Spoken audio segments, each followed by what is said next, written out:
Hi friends, welcome to our channel. Today discussing about the subject name వచ్చేసి Telugu methodology. Telugu మెథడాలజీలో one of the most important topic అయినటువంటి బోధనా పద్ధతులు అనే topic సంబంధించి మనం కంటిన్యూస్గా వీడియోస్ అయితే చేసుకుంటున్నాం. ఎవరైతే మన ఛానల్ని ఫస్ట్ టైం చూస్తున్నారో లేక సబ్స్క్రైబ్ చేయకుండా చూస్తున్నారో వారు కూడా తప్పకుండా సబ్స్క్రైబ్ అయితే చేసుకోండి. మరిన్ని వీడియోస్ కోసం మన ఛానల్కి బెల్ ఐకాన్ అయితే క్లిక్ చేసుకోండి. ఇప్పుడైతే మనం బహుళ తరగతి బోధన అనే టాపిక్ సంబంధించి మనం ఈ వీడియోలో తెలుసుకోబోతున్నాం.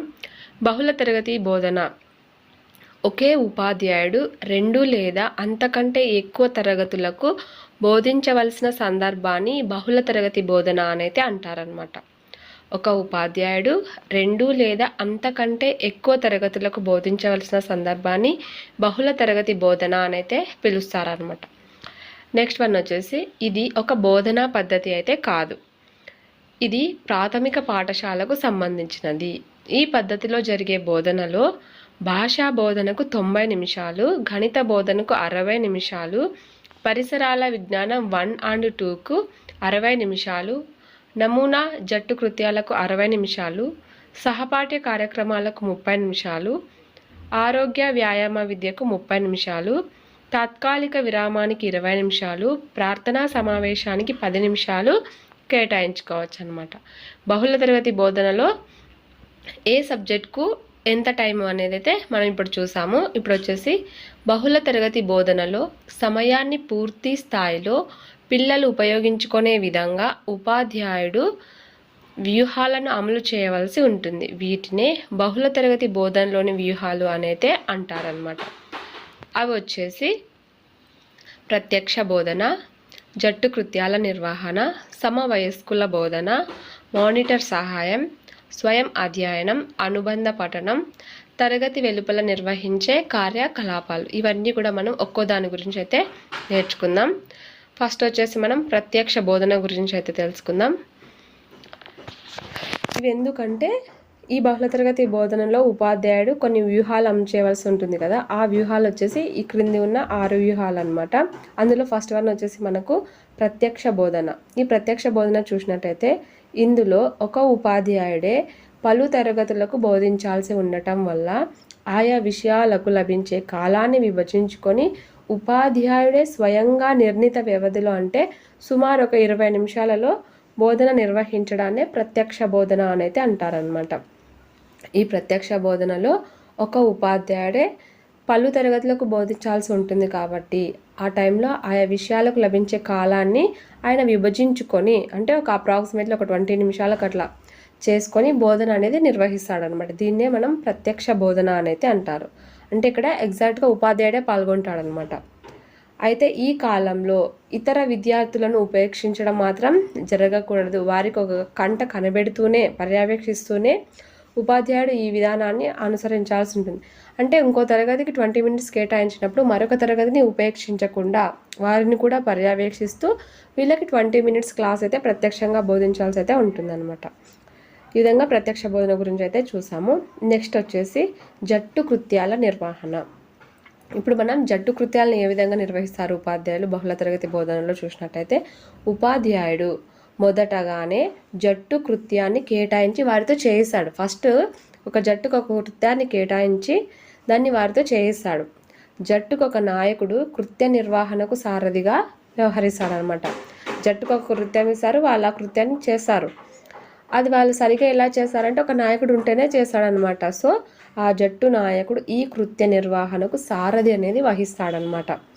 అన్ని కృత్యాలకు ఒకే నాయకుడు కాక వేరువేరు కృత్యాలకు వేరువేరు జట్టు నాయకులను నియమించడం ద్వారా విద్యార్థుల్లో పరస్పర సహకారం పెంపొందించవచ్చు.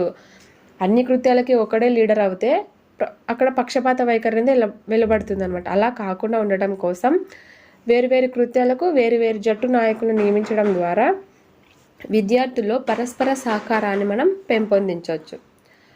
నెక్స్ట్ వచ్చేసి మనం మానిటర్ సహాయం చూసినట్టయితే ఈ మానిటర్ సహాయంలో ప్రత్యక్ష బోధనకు అనువు కాని చోట ప్రత్యక్ష బోధనకు అనువు కాని సమయంలో మానిటర్ సహాయంతో బోధన నిర్వహించవచ్చు.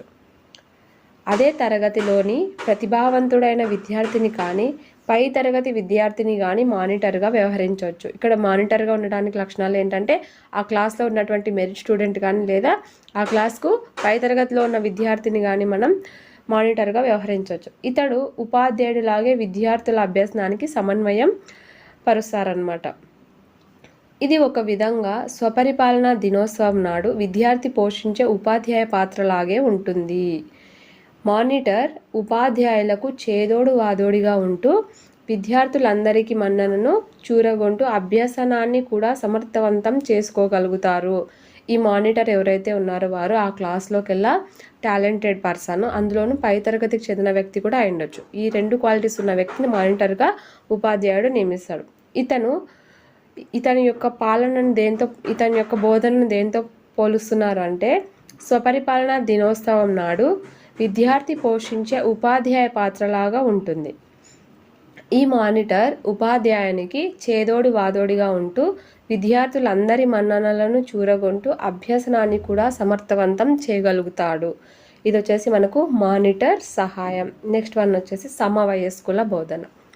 ఈ సమవయస్కుల బోధన ఏ విధంగా ఉంటుందంటే తరగతిలోని ఒక విద్యార్థి మరో విద్యార్థికి కానీ అందరు విద్యార్థులకు కానీ బోధించే సన్నివేశాన్నే సమవయస్కుల బోధన అంటారు. సమవయస్కుల బోధన అంటే తరగతిలోని ఒక విద్యార్థి మరొక విద్యార్థికి కానీ లేదా క్లాస్ అందరికీ కానీ బోధించే సన్నివేశాన్నే సమవయస్కుల బోధన అని పిలుస్తారన్నమాట. ఆయా విషయాల్లో ప్రావీణ్యం ఉన్నటువంటి విద్యార్థి సహ విద్యార్థులకు బోధించడం ఈ విధానంలోని ముఖ్యాంశం. సమవయస్కుల బోధనలోని ముఖ్యాంశం ఏంటంటే ఆయా విషయాల్లో ప్రావీణ్యం ఉన్నటువంటి విద్యార్థి సహ విద్యార్థులకు బోధించడం ఈ విధానంలో ముఖ్యాంశం. ఇందులో సహకార భావం, అభ్యసన పునర్బలనం ఈ పద్ధతిలో సాధ్యపడుతుందన్నమాట. సహకార భావం, అభ్యసన పునర్బలనం ఈ పద్ధతిలో సాధ్యపడుతుంది. సమవయస్కుల బోధన అంటే ఆ తరగతిలో ఉన్న విద్యార్థి ఆ విద్యార్థికి కానీ విద్యార్థులందరికీ కానీ బోధించడం. ఆయా విషయాల్లో ప్రావీణ్యం ఉన్న విద్యార్థి సహ విద్యార్థులకు బోధించడం ఈ పద్ధతి యొక్క ముఖ్యాంశం.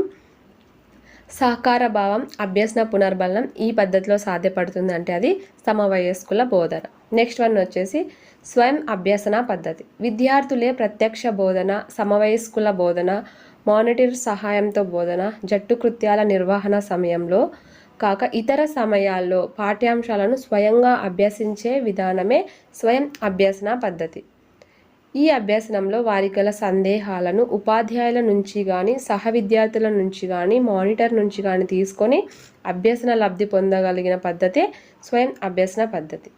విద్యావేత్తల అభిప్రాయాలను అనుసరించి స్వయం అభ్యసనలో క్రింది అంశాలను కూడా చేర్చవచ్చు. ఈ స్వయం అభ్యసనలో కొన్ని అంశాలు కూడా చేర్చవచ్చు. అవి మనం నెక్స్ట్ చూద్దాము. స్వయం అభ్యసన పద్ధతి అంటే వాళ్ళకు కావాల్సిన సమాచారాన్ని ప్రత్యక్షంగా బోధన ద్వారా కానీ సమవయస్కుల ద్వారా కానీ మానిటర్ ద్వారా కానీ తన అభ్యసనాన్ని అయితే అభివృద్ధి చేసుకుంటారు. దీన్నే స్వయం అభ్యసన పద్ధతి అంటారు.